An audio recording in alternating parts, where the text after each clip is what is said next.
Le culte de l'après-midi pour la sainte convocation de la fête des tabernacles est venu. J'espère que vous recevrez beaucoup de bénédictions du Saint-Esprit.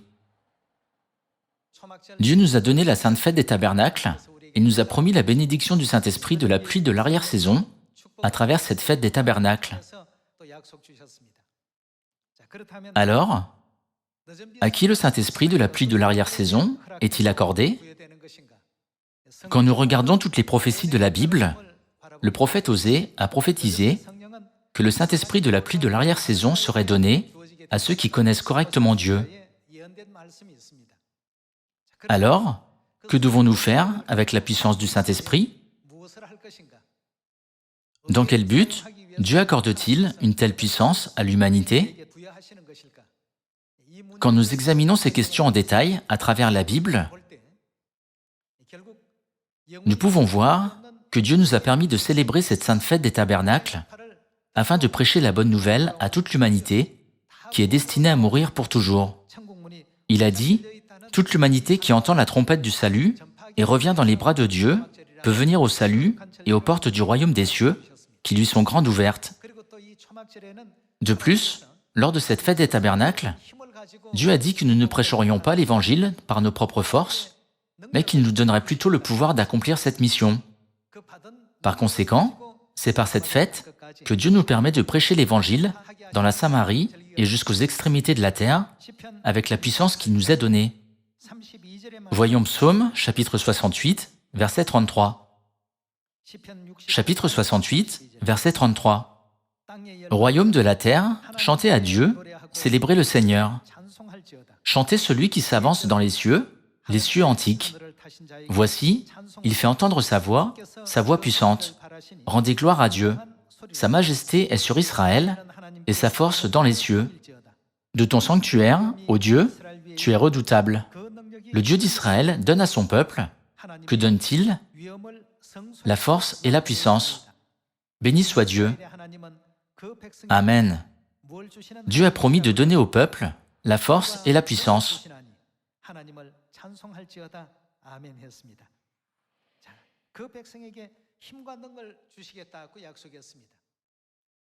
Dieu a répandu le Saint-Esprit de la pluie de la première saison, le jour de la Pentecôte, il y a 2000 ans.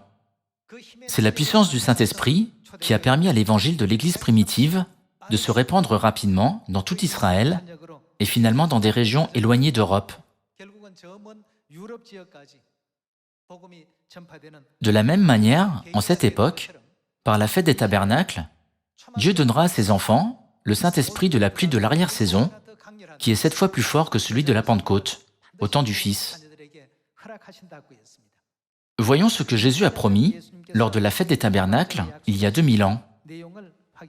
Passons à Jean, chapitre 7. Jean, chapitre 7, verset 1. Verset 1, il est écrit, « Après cela, Jésus parcourait la Galilée, car il ne voulait pas séjourner en Judée, parce que les Juifs cherchaient à le faire mourir. Or, la fête des Juifs, la fête des tabernacles, était proche. À ce moment-là, la fête des tabernacles avait commencé, et peu de temps après, c'était vers le milieu de la fête.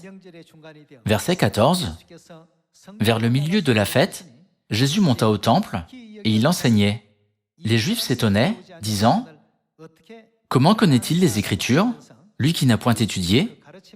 Il est écrit dans le verset 14 qu'il s'étonnait de l'enseignement de Jésus. Allons au verset 37. Il est écrit, « Le dernier jour, le grand jour de la fête, c'est-à-dire la fête des tabernacles, Jésus, se tenant debout, s'écria, « Si quelqu'un a soif, qu'il vienne à moi et qu'il boive. Celui qui croit en moi, des fleuves d'eau vive couleront de son sein, comme dit l'Écriture. » Il dit cela de l'Esprit que devaient recevoir ceux qui croiraient en lui. De toute évidence, il existe une relation très étroite entre le Saint-Esprit et l'eau de la vie.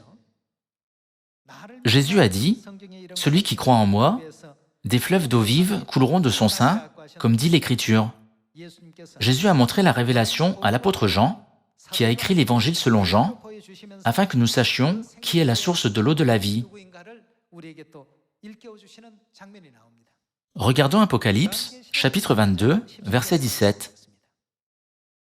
Chapitre 22, verset 17, il est écrit, Et l'esprit et l'épouse disent « Viens », et que celui qui entend dise « Viens », et que celui qui a soif vienne, que celui qui veut prenne, quoi? De l'eau de la vie gratuitement. En d'autres termes, vers qui Dieu nous a-t-il dit d'aller pour recevoir l'eau vive? L'esprit et l'épouse nous appellent en disant « Venez ». Par conséquent, nous ne pouvons pas recevoir l'eau de la vie éternelle, à moins de comprendre l'esprit et l'épouse et de croire en eux. Ainsi, il y a 2000 ans, c'était la volonté de Jésus de nous faire connaître, lors de la fête des tabernacles, l'épouse qui est la source de l'eau vive. Si nous ne savons pas qui est la source de l'eau vive, personne ne peut recevoir l'eau de la vie. Un seul organisme vivant pourrait-il exister dans un endroit où il n'y a pas d'eau? Il en est de même spirituellement. Nous ne pouvons pas garantir la vie spirituelle de l'humanité, à moins de savoir qui est la source de l'eau vive que Dieu nous donnera.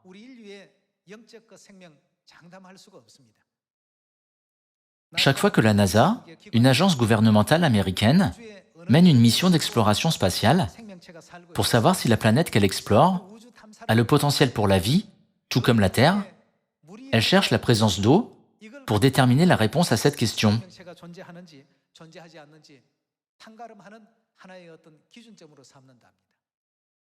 Par conséquent, les scientifiques sont très enthousiastes, même lorsqu'il n'y a qu'une trace d'eau.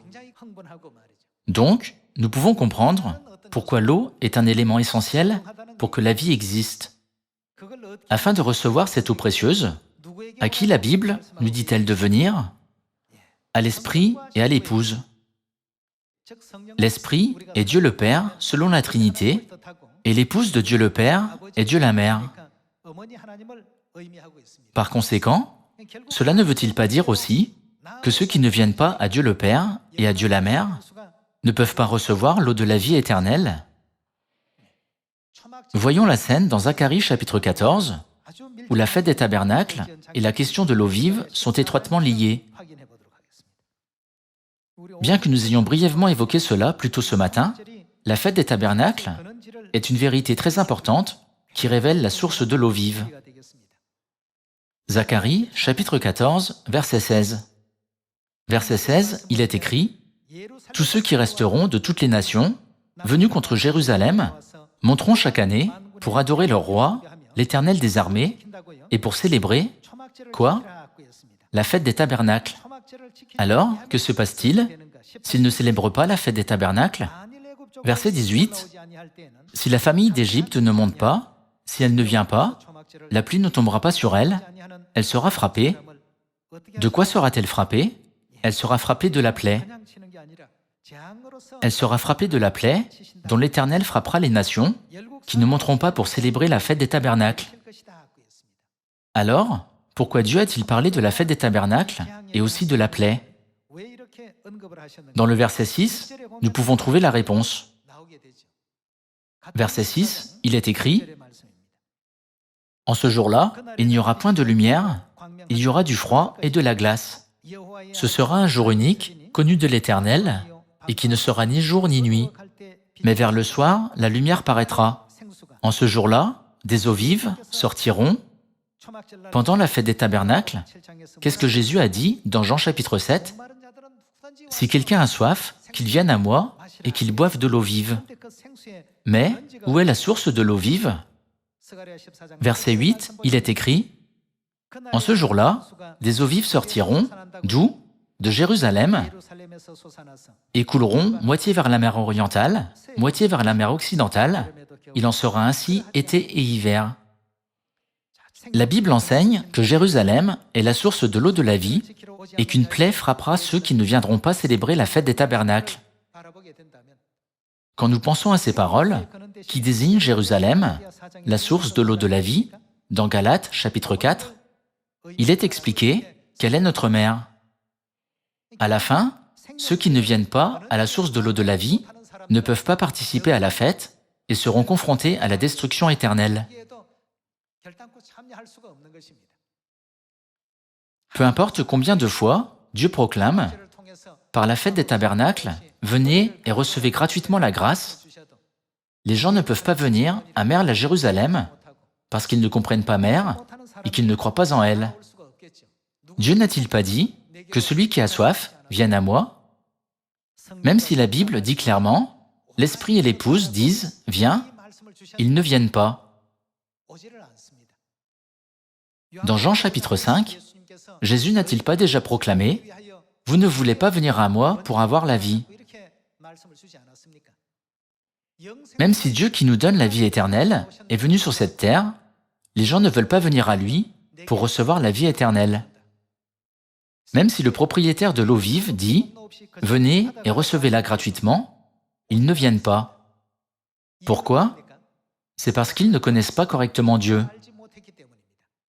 C'est pourquoi Dieu le Père a dit « La condition préalable pour recevoir le Saint-Esprit est de connaître Dieu ». Dieu a confirmé par ses paroles que seuls ceux qui ont une compréhension claire et correcte de Dieu et qui ont aussi une foi ferme en lui sont ceux qui peuvent recevoir le Saint-Esprit de la pluie de l'arrière-saison. Il est écrit dans Psaume chapitre 68, « Dieu est celui qui nous donne la force et la puissance ». Nous devons recevoir la force et la puissance qui viennent de Dieu afin de pouvoir prêcher la gloire de Mère Céleste la Jérusalem, dans la Samarie et jusqu'aux extrémités de la terre. Nous ne devons pas dire, bien que nous ayons prêché l'Évangile sur mer, certains écoutent et d'autres non. Nous devons être ceux qui croient aux prophéties. Selon la prophétie, partout où coule l'eau de la vie, tous les êtres vivants reviennent à la vie. Nous devons croire en ce fait et vivre selon la prophétie en étant attentifs aux prophéties. Nous ne devons pas mal comprendre les prophéties en les jugeant en fonction de nos propres pensées et de notre environnement actuel. À travers cette fête des tabernacles, prêchons Dieu, notre Mère Céleste, la Nouvelle Jérusalem. Et ce faisant, soyons capables de dire aux nombreuses âmes autour de nous, la vie éternelle ne peut nous être donnée que lorsque nous venons à Mère Céleste. Ézéchiel, chapitre 47, verset 1. Verset 1, il est écrit « Il me ramena vers la porte de la maison, et voici, de l'eau sortait sous le seuil de la maison, à l'orient, car la face de la maison était à l'orient. L'eau descendait sur le côté droit de la maison, au midi de l'autel. » Ici, la maison, c'est-à-dire le temple, désigne le temple de Jérusalem. Il me conduisit par le chemin de la porte septentrionale, et il me fit faire le tour par dehors jusqu'à l'extérieur de la porte orientale. Et voici, l'eau coulait du côté droit. Lorsque l'homme s'avança vers l'Orient, il avait dans la main un cordeau, et il mesura 1000 coudées. Il me fit traverser l'eau, et j'avais de l'eau jusqu'aux chevilles. Il mesura encore 1000 coudées, et me fit traverser l'eau, et j'avais de l'eau jusqu'aux genoux. Il mesura encore 1000 coudées, et me fit traverser, et j'avais de l'eau jusqu'aux reins. Il mesura encore 1000 coudées, c'était un torrent que je ne pouvais traverser, car l'eau était si profonde qu'il fallait y nager. C'était un torrent qu'on ne pouvait traverser. Dans le verset 6, il est écrit « Il me dit, as-tu vu, fils de l'homme ?» Et il me ramena au bord du torrent. Quand il m'eut ramené, voici, il y avait sur le bord du torrent beaucoup d'arbres de chaque côté. Il me dit, cette eau coulera vers le district oriental, descendra dans la plaine et entrera dans la mer. Lorsqu'elle se sera jetée dans la mer, les eaux de la mer deviendront... Comment? Elles deviendront saines. D'où sortait l'eau? C'est par l'eau qui sort du temple que la mer devient saine. Dans Apocalypse, chapitre 17, verset 15, la mer ne représente-t-elle pas les peuples du monde? L'humanité ne peut être sauvée que lorsque l'eau de la vie coule vers elle. Verset 9, il est écrit « Tout être vivant qui se meut vivra partout où le torrent coulera », c'est-à-dire partout où le fleuve de l'eau de la vie coulera. Quand nous voyons ce témoignage écrit dans la Bible, nous ne devons pas simplement le considérer comme un fait. Au contraire, témoigner continuellement aux autres que la réalité de tout cela est notre Mère Céleste. Ce n'est qu'alors que nous pourrons voir des changements se produire dans nos maisons, nos quartiers et nos pays, et nous pourrons même voir comment le monde entier changera. Frères et sœurs, si nous croyons absolument à la parole de Dieu, nous devons avoir la foi dans le fait que cela se produira sûrement. Comme la vérité sur Mère Céleste, la Jérusalem, est prêchée au monde entier, les gens reçoivent beaucoup de grâce, leurs yeux spirituels s'ouvrent, ils reconnaissent Dieu le Père, la Nouvelle Alliance et la vérité de la Pâque.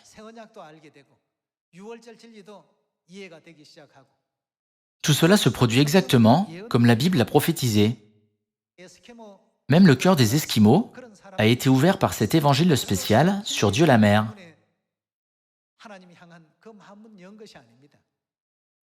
Le cœur des habitants du village de Sertoun, tout en haut de l'Himalaya, a également été ouvert par cet évangile spécial. Leurs oreilles n'ont-elles pas été ouvertes pour entendre la bonne nouvelle que Mère Céleste est venue sur cette terre et qu'elle cherche ses enfants, comme la Bible l'a prophétisé? Lisons de nouveau le verset 9. « Tout être vivant qui se meut vivra, partout où le torrent coulera, c'est-à-dire partout où le fleuve de l'eau de la vie coulera, et il y aura une grande quantité de poissons, car là où cette eau arrivera, les eaux deviendront saines, et tout vivra partout où parviendra le torrent. »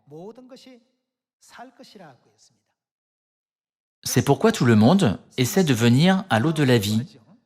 Verset 10. « Des pêcheurs se tiendront sur ses bords, depuis En-Gedi jusqu'à En-Eglaïm, on étendra les filets, il y aura des poissons de diverses espèces, comme les poissons de la Grande Mer, et ils seront très nombreux. En revanche, dans le verset 11, ces marais et ces fosses ne seront point assainis.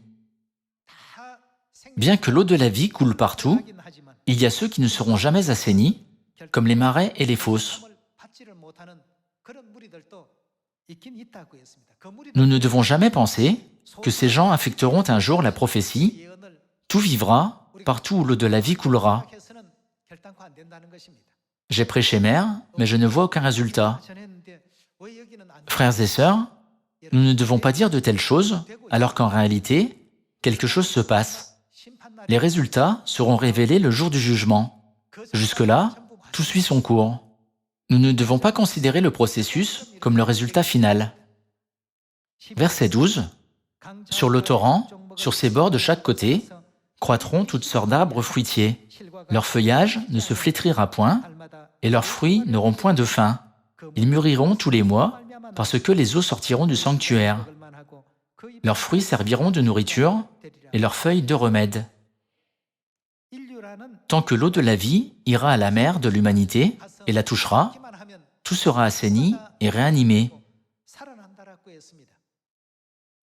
Il n'est pas exagéré de dire que l'étendue des transformations étonnantes qui nous entourent dépend de notre foi en cette prophétie et de la foi que nous accumulons dans notre cœur lorsque nous prêchons. Pendant cette semaine de prédication de la fête des tabernacles, nous devons prêcher le jour du sabbat et la Pâque.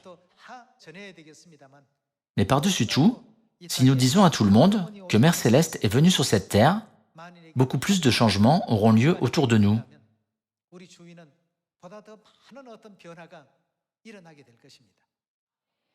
Par l'eau qui sort du sanctuaire de Jérusalem, la grande œuvre par laquelle toute l'humanité est sauvée aura certainement lieu. Donc, selon la Bible, que disent l'Esprit et l'Épouse? Venez recevoir l'eau de la vie. Puisque l'Esprit et l'Épouse sont les propriétaires de l'eau de la vie, ne peuvent-ils pas nous la donner gratuitement? Alors, passons à Apocalypse, chapitre 7, concernant la question de l'Esprit et de l'Épouse. Apocalypse, chapitre 7, verset 15. Verset 15, il est écrit « C'est pour cela qu'ils sont devant le trône de Dieu et le servent jour et nuit dans son temple. Celui qui est assis sur le trône dressera sa tente sur eux. Ils n'auront plus faim, ils n'auront plus soif, le soleil ni aucune chaleur ne les frapperont plus. Car l'agneau qui est au milieu du trône, que fera-t-il? Il les paîtra et les conduira, Où les conduira-t-il? Il conduira ceux qui seront sauvés aux sources des eaux de la vie. L'une des œuvres de Dieu est de conduire tous les enfants célestes qui doivent être sauvés à la source de l'eau de la vie. D'après Zacharie chapitre 14, où est la source de l'eau de la vie? En ce jour-là, des eaux vives sortiront de Jérusalem et couleront moitié vers la mer orientale, moitié vers la mer occidentale. Il en sera ainsi été et hiver. Qui nous conduit à la source de l'eau de la vie? L'agneau, notre berger, y conduit tous ses enfants afin qu'ils sachent qui est la source de l'eau de la vie. Il dit, c'est la source de l'eau de la vie. Par conséquent, vous tous qui avez soif, venez à Mère Céleste, la Jérusalem, et buvez à la source de l'eau de la vie, à cœur joie, et étanchez votre soif. Qui nous a conduits à elle? Celui qui est venu avec la mission d'Élie a dit, il y a une personne qui vient après moi. Celui qui a dit, Josué a suivi Moïse, Élisée a suivi Élie, Pierre a suivi Jésus, et je suis mère. Le Christ Ansan-on n'est-il pas celui qui nous a conduits et nous a témoigné de qui elle est? Il y a une scène où l'apôtre Jean explique, une fois de plus, la source de l'eau de la vie. Aujourd'hui, la fête des tabernacles est étroitement liée à l'eau de la vie. Voyons Apocalypse, chapitre 22, verset 1. Verset 1, il est écrit « Et il me montra un fleuve d'eau de la vie, limpide comme du cristal, qui sortait du trône de Dieu et de l'agneau. » Vous connaissez tous très bien cette scène. Le prophète Ézéchiel a dit « L'eau de la vie sort du sanctuaire ». L'apôtre Jean a expliqué qu'il a vu l'eau de la vie sortir du trône de l'agneau. Le trône de l'agneau et Jérusalem, qui est la source de l'eau de la vie, sont-ils différents ou identiques? Jérémie chapitre 3 verset 17 déclare clairement « En ce temps-là, on appellera Jérusalem le trône de Dieu ». Diverses expressions sont utilisées, telles que Jérusalem, le trône de Dieu et la source de l'eau de la vie. Néanmoins, qui est-ce que toutes ces expressions indiquent? Les 66 livres de la Bible expliquent que toutes ces expressions indiquent Mère Céleste la Jérusalem. Chapitre 22, verset 2. Au milieu de la place de la ville et sur les deux bords du fleuve, il y avait un arbre de vie produisant 12 fois des fruits, rendant son fruit chaque mois. Où avons-nous déjà vu cette scène? C'est la même scène que celle dans Ézéchiel chapitre 47, et dont les feuilles servaient à la guérison des nations. Il n'y aura plus d'anathème. Le trône de Dieu et de l'agneau sera dans la ville, ses serviteurs le serviront et verront sa face, et son nom sera sur leur front. Il n'y aura plus de nuit, et ils n'auront besoin ni de lampe, ni de lumière, parce que le Seigneur Dieu les éclairera. Et ils, que feront-ils? Ils régneront au siècle des siècles. Après tout, tous ceux qui boivent l'eau de la vie qui sort du trône régneront dans le royaume des cieux au siècle des siècles. Selon Apocalypse, chapitre 22, ceux qui peuvent boire l'eau de la vie qui sort du trône, c'est-à-dire qui sort de Jérusalem, sont ceux qui ont été invités par l'Esprit et l'Épouse à venir. Ce sont les gens qui sont venus à eux, pas ceux qui ne sont pas venus lorsqu'ils ont été invités. En fin de compte, ce sont les gens qui régneront dans le royaume des cieux au siècle des siècles. Continuons avec le verset 6. Et il me dit, ces paroles sont certaines et véritables. Et le Seigneur, le Dieu des esprits des prophètes, a envoyé son ange pour montrer à ses serviteurs les choses qui doivent arriver bientôt. C'est ce que la Bible nous enseigne. Il y a 2000 ans, lors de cette même fête des tabernacles que nous célébrons aujourd'hui, Jésus est venu sur cette terre et a dit « Si quelqu'un a soif, qu'il vienne à moi et qu'il boive. Cependant, l'agneau est celui qui conduira toutes les âmes à la source de l'eau de la vie. Finalement, son rôle était de nous enseigner qui est la source de l'eau de la vie. N'est-ce pas pourquoi il est dit qu'il a accompli la mission d'Élie lorsqu'il est venu sur cette terre? Quelle est la mission d'Élie? La mission d'Élie est de témoigner du Sauveur qui viendra après lui. Dieu a témoigné d'un autre Sauveur qui viendrait après lui. En d'autres termes, Dieu le Père a fait connaître Dieu la Mère à tous les enfants de Sion. De plus, qu'a-t-il dit aux gardes de fer sur les murs de Jérusalem, jusqu'à ce que Mère Céleste, la Jérusalem, reçoive les louanges et les honneurs de tous les peuples du monde? Il leur a dit de ne pas se taire. Prêcher la gloire de Jérusalem jour et nuit et réveiller toute l'humanité. N'est-ce pas ce à quoi le prophète Ésaïe nous a éveillés? Jusqu'à ce que cela se produise, nous ne devons pas rester silencieux. C'est quelque chose que nous devons proclamer haut et fort à tous. Sonnez fort de la trompette, afin que tous les gens croient en Mère Céleste, la Jérusalem, pour être sauvés. Ensuite, vous verrez comment nos quartiers, nos villes et tout le village planétaire changeront. Il y a 2000 ans, le Christ Ansan-on est venu seul pour sauver l'humanité. Mais au temps du Saint-Esprit, Dieu le Père lui-même et Dieu la Mère elle-même sont venus en tant qu'esprit et épouse pour achever l'œuvre du salut. Nous ne devons pas être les vierges folles qui n'ont pas préparé assez d'huile en attendant que Dieu vienne, sans accomplir la sainte mission qu'il a ordonnée. Au lieu de cela, j'espère que vous préparerez suffisamment d'huile de la foi, comme les 5 vierges sages, et que vous accueillerez Père avec joie lorsqu'il viendra sur cette terre. Je demande aussi, par-dessus tout, de croire fermement aux prophéties de la Bible. La Bible garantit à 100% que tout se passera selon le plan et le résultat que Dieu a promis. Nous devons tous avoir une foi absolue en cela et prêcher Mère Céleste la Jérusalem, qui est la source de l'eau de la vie, dans la Samarie et jusqu'aux extrémités de la terre. En espérant que nous pourrons gracieusement remplir la mission des gardes sur les murs de Jérusalem, j'aimerais conclure le sermon d'aujourd'hui. Merci beaucoup.